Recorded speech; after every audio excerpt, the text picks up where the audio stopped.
Hacemos contacto directo con Washington, D.C. Allí se encuentra María Werlao, que es directora ejecutiva de Archivo Cuba, que acaba de recibir un premio por su trabajo investigativo, un premio del Departamento de Estado, de manos del propio secretario del Departamento de Estado, por el informe sobre tráfico humano, las menciones estrictamente detalladas sobre el caso cubano fueron elaboradas por ella, por María, y en reconocimiento a sus perseverantes y valientes esfuerzos, dice la placa, pues para amplificar las voces y las historias de los sobrevivientes del trabajo forzoso y la explotación en el programa de exportación de mano de obra de Cuba, incluyendo sus brigadas médicas, pues son algunas de las cosas por las que, vamos a ver, le han entregado este premio.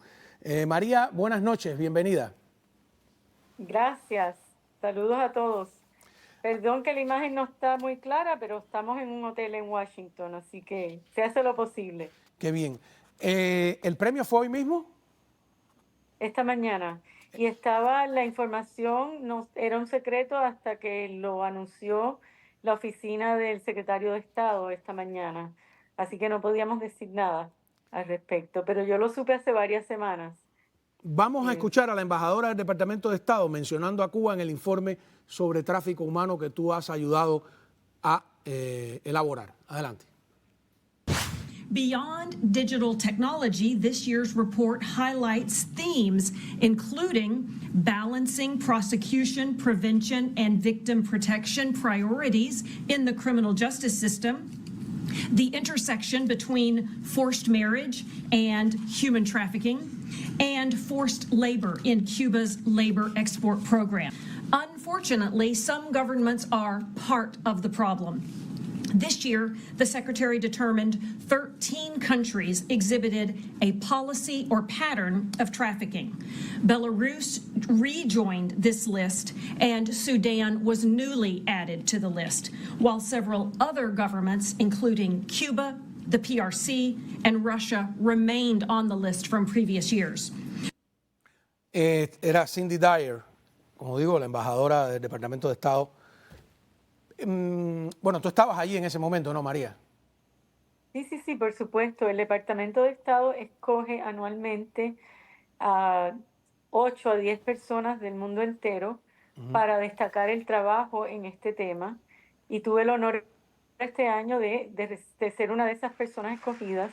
Pero te aclaro que yo llevo desde el año 2012 colaborando con el Departamento de Estado, enviando información sobre el tema específico de los trabajadores de exportación. Se conoce más el de las brigadas médicas, pero también sobre otros. Y este último año, informamos también con mayor detalle sobre el trabajo forzoso en el servicio militar obligatorio de Cuba, que lo empezamos a investigar con más detalle hace como un año que empezamos a recibir informes de muertes, de más muertes y suicidios. Pero quiero decir que la embajadora Cindy Dyer, en particular, y Michelle Bloom, que es la oficial que trabaja el tema de Cuba, han hecho una labor extraordinaria. Esto viene de hace varios años. Durante el gobierno de Obama se había subido la categoría de Cuba, quizás por las negociaciones y demás. Durante el gobierno de Trump se volvió a clasificar a Cuba como uno de los países del mundo categoría 3 que no colabora con combatir con el tráfico de personas, y se ha ido subiendo el tono y la denunciando al Estado cubano específicamente. El año pasado creo que eran 11 estados, este año 13. Son los estados los que son los perpetradores de este asunto, y ahora con este reconocimiento del trabajo mío y de mi organización Archivo Cuba con este tema, yo creo que también sube el perfil del problema cubano. Y ya ustedes vieron que ella lo mencionó, y el informe no solo tiene una sección sobre Cuba, sino que en la introducción señala específicamente el trabajo forzoso en las brigadas médicas. Vamos a ver el momento exacto en que te entregan el premio. Adelante. Maria Werlao from Cuba.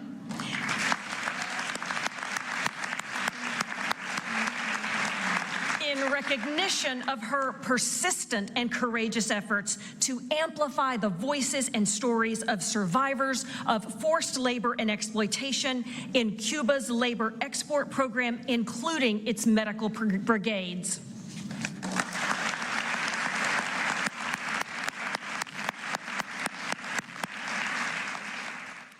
Bueno, los que sabemos de tu trabajo a lo largo de tantos años, ¿no? Por ejemplo, cuando hicimos la película Irene en La Habana sobre los que pues, recreaba un fusilamiento en ficción de alguien en la cabaña, fue a ti a quien tanto Lilo Vilaplana como yo acudimos para tener la lista de los fusilados en esa época. Para la persona que está encarnada en la película, que es un joven que de verdad fusilaron, eras tú la que tenías la lista. Pero yo, si me permites, te quiero hacer 2 o 3 preguntas políticas, aunque sé que tu trabajo es estrictamente humanitario. ¿Te parece? Con mucho gusto.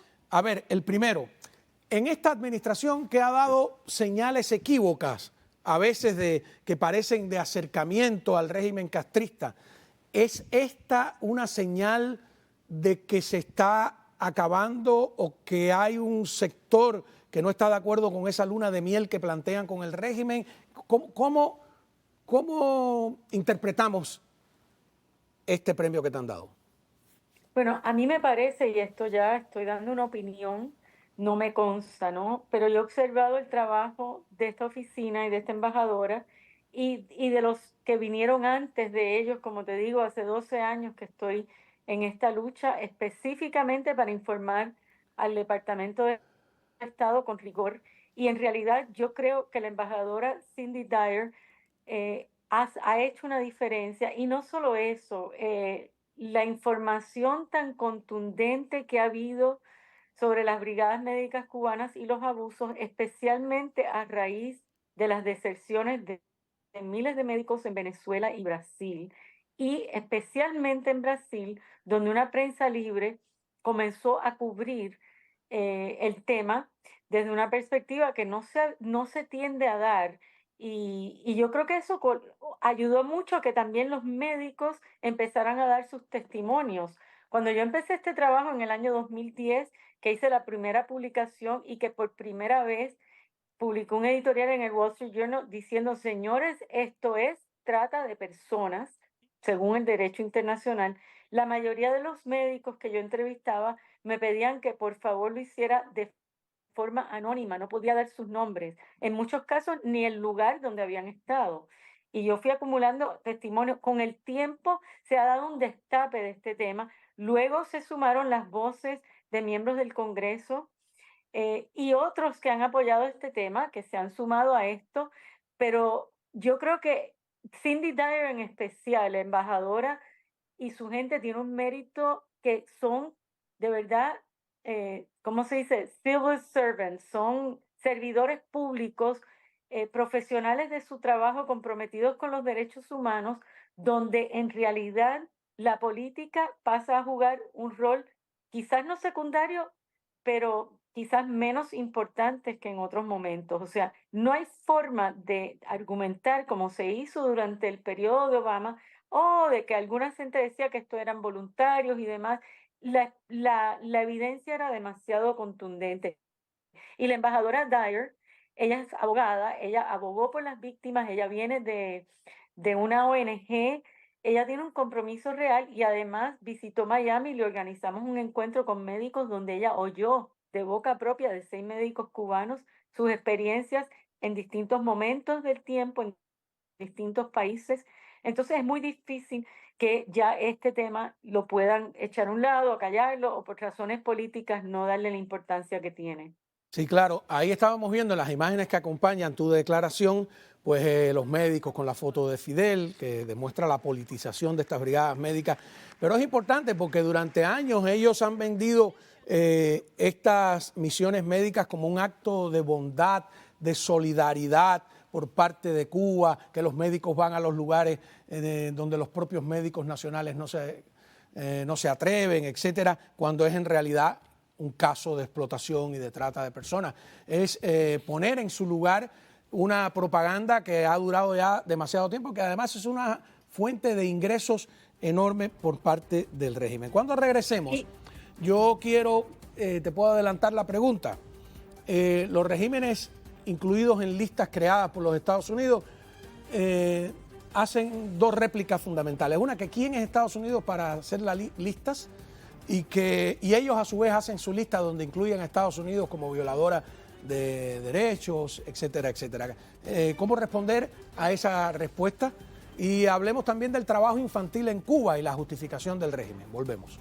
A ver, en unos minutos vamos a hablar del trabajo infantil en Cuba, un problema agregado a los que ya existen, ¿no? Pero antes estamos conversando con María Huerlao, que acaba de recibir un premio de manos del secretario de Estado por su trabajo sobre el tráfico humano, específicamente, entre tantas cosas, con las brigadas médicas. Y María, que está en Washington, le había dejado una pregunta pendiente. Cuba, Venezuela, los países incluidos en esta lista de tráfico de personas, como en la lista de países que apoyan el terrorismo, etcétera, dicen que que elaborar esas listas es una arrogancia de los Estados Unidos, que quién son los Estados Unidos para hacer esas listas. Y yo te pregunto, ¿qué peso real tienen en el panorama internacional? Bueno, primero hay que entender, este informe anual se hace por una ley del Congreso, es un requisito de una legislación de el Acta de Protección a las Víctimas de Trata, que data del año 2000, ya van por el año 24 de eso, y que con el tiempo y los años se ha ido fortaleciendo. Entonces, el Departamento de Estado tiene todo un aparataje para seguir este tema que es de vital importancia. O sea, yo y Archivo Cuba solo trabajamos un ángulo, que es el de el trabajo forzoso en algunas categorías, pero en Cuba hay otras tratas y en muchos países de menores de edad, de explotación sexual, de mujeres, de transexuales, de muchísimas. O sea, los colegas que hemos estado conversando traen unas historias tremendas. Esto es un derecho humano esencial de la persona, la dignidad de la persona, la vida misma que se está protegiendo. Entonces, pueden decir lo que quieran cualquier gobierno autócrata, pero yo creo que sí tiene importancia. Y el nivel, hay 3 niveles de categorías. Cuba está en el peor nivel de los países que no cooperan con la trata, que es el nivel 3. En el caso de países que están en el nivel 3, hay sanciones que se imponen. Estados Unidos no puede enviar ayuda y de hecho eso es uno de los frentes que tenemos abierto hace tiempo, que ahora lo que tiene que hacer los Estados Unidos es penalizar con un nivel 3 a los países que participan como socio en la trata de las brigadas internacionalistas de Cuba, que no se está haciendo. Si no les molestara, a los funcionarios públicos. Si no les molestara, María, no hubieran pues desarrollado esa campaña persistente para que lo saquen de la lista de países que patrocinan el terrorismo. O sea, que sí cumple una función estas listas, ¿no? Sí, en el caso de los países del terrorismo hay otras sanciones también que se imponen y demás. Yo creo que sí, que además de sanciones que se pueden sancionar a los funcionarios públicos que están participando, ministro de Salud, etcétera, en esto hay otras cosas que se pueden hacer. Retener las ayudas materiales, que hay países que dependen de Estados Unidos en este sentido. Y además el valor simbólico de estar en una de estas listas, hay algunos países que sí le importa. Claro. Hay otro tema, como si no tuvieras tú mucho trabajo ya, suficiente trabajo, pero que nosotros queremos sacar aquí a colación, que es el del trabajo infantil, que en muchos lugares del mundo es un problema, pero que en Cuba siempre han dicho que no. De hecho, vamos a ver un video de una propaganda vieja donde ponen estas imágenes de trabajo infantil. Eso es propaganda del régimen castrista en otros países. Y luego, cuando se refieren a Cuba, ponen imágenes de pioneritos contentos, de niños felices. Estas son las imágenes, ¿no? Los niños limpiando botas. Ellos dijeron que eso se había acabado en Cuba. Sin embargo, ahora... no sé si tenemos las imágenes donde ellos ponen ahora, mira cómo dice, así viven nuestros hijos. Mira el contraste que ellos dan, ¿verdad? Totalmente falsificado. El periódico Sierra Maestra ha tenido que reconocer que hay trabajo infantil en Cuba, un problema agregado a los que ya existen. Aquí está el artículo. Claro, ellos le echan la culpa al imperialismo yanqui, siempre tienen la culpa al imperialismo yanqui, porque son los padres que se van, que abandonan el país y dejan a los niños con una abuela, con una tía, etcétera. ¿Cómo lo ves? Bueno, en realidad sí. En Cuba hay muchos aspectos de la trata de personas que existen, pero que anecdóticamente yo solo puedo hablar de eso. No puedo hablar con el rigor de una investigación. Lo que sí nosotros hemos investigado y publicamos en octubre pasado está en el sitio de Archivo Cuba, que es archivocuba.org, que están los informes sobre trata de trabajadores de exportación y tratas en el servicio militar obligatorio, donde sí hay trabajo forzoso de menores de edad, porque el servicio militar obligatorio en Cuba empieza a los 17 años y la misma ley cubana pone como mayoría de edad los 18. Entonces, Cuba está violando sus propias leyes abiertamente, pero lo que yo me topé con este fenómeno, empezamos a investigar por la cantidad de informes que estábamos recibiendo de muertes en el servicio militar y suicidios.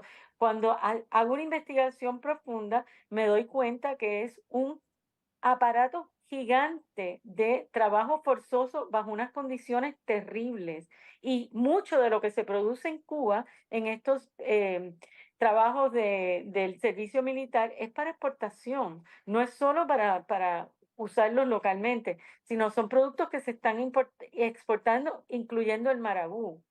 Entonces, esto es una cuestión muy seria que por lo demás yo creo que es un tema subyacente que está provocando que muchos de estos jóvenes se les debe estar diciendo o haces el servicio militar aquí en Cuba bajo estas condiciones o te vas a Ucrania a pelear con las Fuerzas Armadas rusas que te ofrecen, qué sé yo, le ofrecen $2,000 al mes, que en realidad no les pagan, pero le ofrecen una serie de beneficios como residencia en Rusia y demás, que, bueno, es una forma de obligarlos a ir, porque están obligados por el servicio militar y si no, no pudieran salir de Cuba.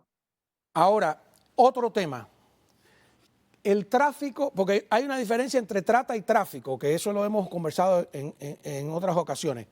El tráfico humano, no sé si estoy usando el término correcto, que se ha desarrollado con Cuba como el gran coyote, que aquí hay oficinas que tú entras en internet y te venden el pasaje en $3,000 a Nicaragua, montan las caravanas, casi 500,000 de cubanos ha venido en el éxodo más grande de la historia de Cuba y cuesta entre $10,000 y $15,000 ese viaje, ¿no? Estamos hablando de $5,000 millones si son 500,000 personas, ¿verdad? Vamos, cuando regresemos de la pausa, cómo abordar este tráfico humano como se merece, ¿no? Ya volvemos. María Huerlao desde Washington, D.C. Alrededor de 500,000 de cubanos traficados, primero a través del Ecuador de Correa, ahora la Nicaragua de Ortega, no por coyotes privados, sino por el Estado cubano y estos gobiernos también. ¿Clasificaría esto para un próximo informe como tráfico humano o trata? Por supuesto que es trata. Hay dos distinciones aquí. Es tráfico por redes criminales independientes de los distintos países y o tráfico donde están envueltos estados, como es el Estado cubano. Yo he recibido a través de los años información anecdótica con nombre y apellido en ocasiones de agentes del Estado cubano que han estado involucrados. Sin embargo, esto necesita un rigor investigativo que habría que hacer para clasificarlo como tal. Merece investigación. Lo que sí está claro es que el Estado cubano echa a su población, se involucra en lo que es migración forzosa para lucrar de eso, a través de remesas, viajes, teléfono, etcétera. No, y el cobro directo. El cobro directo, $3,000 un pasaje a Nicaragua. La gente hace la broma de me voy a ver los volcanes. Muchísimas gracias. Felicidades, María, por tu investigación, por tu trabajo, por tu aporte. Es muy importante agregar este tema de del tráfico humano, porque si no se entiende, ahí están las políticas erradas de la administración. Buenas noches.